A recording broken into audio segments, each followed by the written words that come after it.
இது ஒரு வயசு. அனைவருக்கும் வணக்கம். நான் உங்கள் விஜய். வாங்க கதைக்குள்ள போகலாம். பச்சக்கரங்களுக்கு இடையே கரும்பு நசுக்கப்பட்டு சாறு இறங்கி பாத்திரத்தில் வழிந்து கொண்டிருந்தது. முத்துவுக்கு கை பம்பரமாக சுழன்றது. குடித்து வைத்த கிளாஸ்களை கழுவுவதும் கேட்பவர்களுக்கு ஜக்கில் இருந்து ஊற்றுவதுமாக வேலையில் ஆழ்ந்திருந்தாள். மாணிக்கம் கல்லாவை விட்டு நகருவதில்லை. பணத்தை வாங்கி கொண்டு கூப்பன் கிழித்து தருவதோடு சரி. என்ன இருந்தாலும் கடை முதலாளி. வேலு பனியனோடு நின்று கொண்டு கரும்புகளை திணிப்பதும் ஐஸ்வார் கரைந்ததும் வேறு வைப்பதும் அவன் வேலைகள். இடையே முத்துவை வம்பிழுப்பதும், அதென்ன முத்துன்னு ஆம்பள பேரு, போதாதற்கு இடது கை பழக்கம் என்றான் வேலைக்கு வந்த முதல் நாளே. முத்து பதில் பேசவில்லை. முதல் மாத சம்பளத்தை அவன்தான் மாணிக்கத்திடம் வாங்கி வைத்திருந்தான். ரூபாய் நோட்டை 8ஆக 16ஆக மடித்து நீட்டினான். எதுவும் சொல்ல முடியவில்லை. கரும்பு வைத்து எடுக்கிற சாக்கில் மேலே உரசி போவான். இவள் முறைப்பதை லட்சியம் செய்ய மாட்டான். இடையில் மாணிக்கம் சாப்பாட்டிற்கு வீட்டுக்கு சென்றுவிடும் நேரங்களில் வேலுவின் ராஜ்யம்தான். போ, டீ வாங்கியா? எதுக்கு? நான் குடிக்கத்தான். ஸ்பெஷல் டீன்னு கேளு. வந்த புதிதில் முத்துவுக்கு இது வியப்பாக இருந்தது. அவனவன் வெயிலில் விறுவிறுத்து உள்ளே வந்து ஜில்லுன்னு 2 ஜூஸ் கொடுப்பா என்று ஆர்டர் செய்ய, மாணிக்கமோ வேலுவோ ஜூஸை ஒரு சொட்டு கூட சிந்துவதில்லை. போ, டீ வாங்கியா தான். என்ன முழிக்கிற?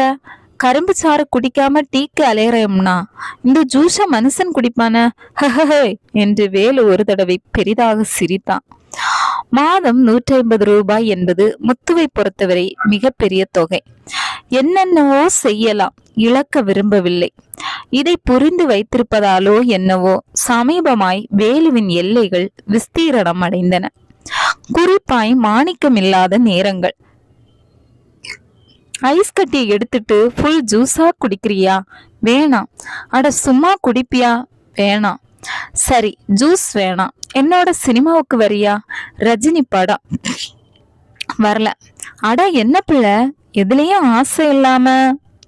முத்து மௌனமாய் கண்ணாடி டம்ளர்களை கழுவி கவிழ்த்து வைத்தான். உனக்கு என்ன வயசு இருக்கும்?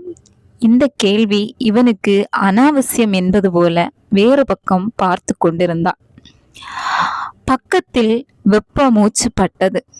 திடுக்கிட்டு திரும்பினால் மிக அருகே நின்றிருந்தான்.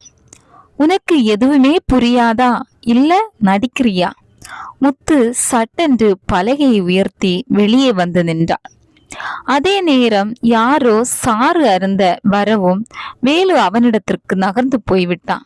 முத்துவிற்கு கண்ணோரத்தில் நீர் கட்டி கொண்டது. கண்ணாடி போல மின்னியது. வேலு இனி சும்மா இருக்க மாட்டான். அடுத்த சந்தர்ப்பத்திற்கு காத்திருப்பான். ஒவ்வொரு முறையும் பயந்து செத்து இது என்ன பிழைப்பு என்று தோன்றியது. மாணிக்கத்திடம் புகார் சொல்ல தைரியம் வரவில்லை. மாணிக்கம் வேலுவிற்கு வேறு அந்தரங்க வேலைகள் கொடுப்பதை கவனித்திருந்தாள். எந்த இரு ஆடவரும் ஒத்து போய் விடுவார்கள். அதுவும் இந்த விஷயம் அவர்கள் பார்வையில் மதிப்பு இல்லாதது.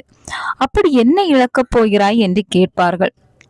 கடை மூடும்போது மணி 8:30. மாணிக்கம் கடை வாசலில் நின்றார். வேலு கொடுத்த சாவி கொத்தை வாங்கி கொண்டு தன் பங்கிற்கு பூட்டை இழுத்து பார்த்து திருப்தியானான். மொஃபட் கிளம்பி போனது. வேலு அவளை பார்ப்பது புரிந்தது. நீண்ட நடை இருக்கிறது. கடை வீதி மிக நெரிச. கூட வரப்போவதாக நிச்சயம் திட்டம் வைத்திருக்கிறான். கடை வீதியில் வம்பு செய்ய மாட்டான். பிறகு அவள் குடிசைக்கு திரும்பும் வழி அத்தனை பாதுகாப்பு இல்லாதது. அதுவரை வந்துவிட்டால் முத்து நடக்க ஆரம்பித்தாள். வேலு பின்தொடர்வது புரிந்தது. இன்று தீர்மானித்து விட்டான். படபடப்பு அதிகரிக்க கடை வீதியை கடந்து திரும்பினான். வேலு அவளை பெயர் சொல்லி அழைப்பது கேட்டது. முத்து, முத்து. இன்னொரு குரலும். அவள் அப்பா எதிரே நின்றாள். வயசாளி. அழுதாள். என்னம்மா? நான் சொன்னேன்ல, அவன்தான். வேலு இந்த எதிர்பாராத நிகழ்ச்சிக்கு தயாரில்லை. திகைத்து நின்றா. தம்பி, நீதான் வேலுவா? ஆமா. ஏன் பொண்ணுதான், தாய் இல்லாதவ. இவ ஒருத்திக்காகவத்தான் உசுர கையில பிடிச்சுக்கிட்டு காத்திருக்கேன். உன்னை பார்த்தா நல்ல மாதிரி, இவ மேல பிரியம் உள்ளவ மாதிரி தெரியுது. நீயே இவளை கட்டிக்க. உங்க வீட்டுக்கு நானே வரேன், சம்மந்தம் பேசுறேன். என் பொறுப்பும் தீந்துரும். என்ன சொல்ற?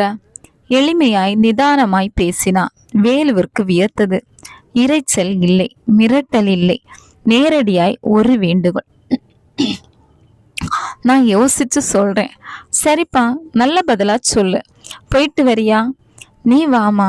அதே நிதானத்துடன் முத்துவை அழைத்து கொண்டு நடந்தா. தன் பிரச்சனைக்கு ஒரு நல்ல தீர்வு கிடைத்து விட்ட மாதிரி தோன்றியது முத்துவுக்கு.